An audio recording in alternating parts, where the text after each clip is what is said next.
ဘလောက်စိတ်ညစ်စားလိုက်ပြီအစားလေးဝင်သွားပြီဆိုပျော်သွားအစားမဝင်သေးရင်တော့အစားလေးကိုမြင်လိုက်တော့ဟီးဆိုတော့ပျော်တဲ့လူသားမျိုးဆိုတော့လေဘာစားလဲရတာရှိ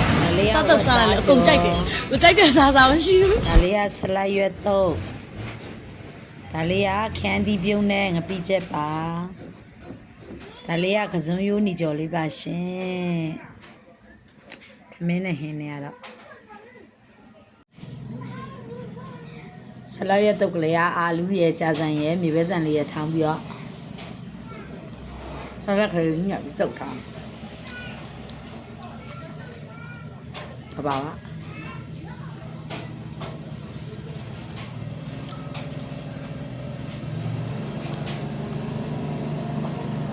မြို့ဒီကြော်လေးနဲ့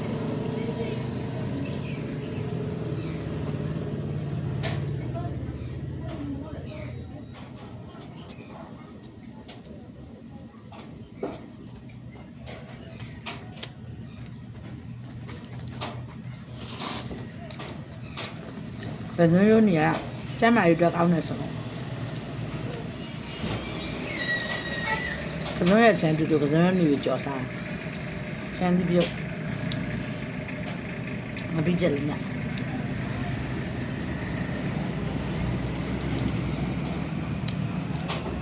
ရှယ်ပါ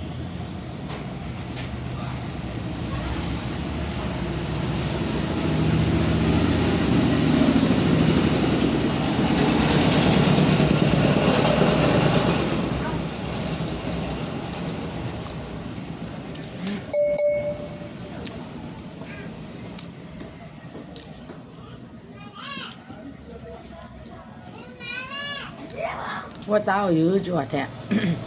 တကြားလေးကိုရဲနေအောင်အရင်ကြုံမှဝတ်သားလေးထည့်ကြွစားတာပို့ပြီးရတာလေး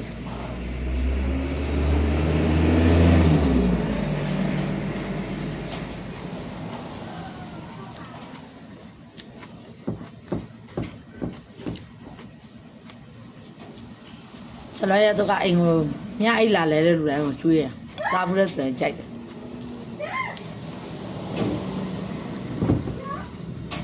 ကုန်ကြလည်းမရဘူးရတာလည်းရှိရ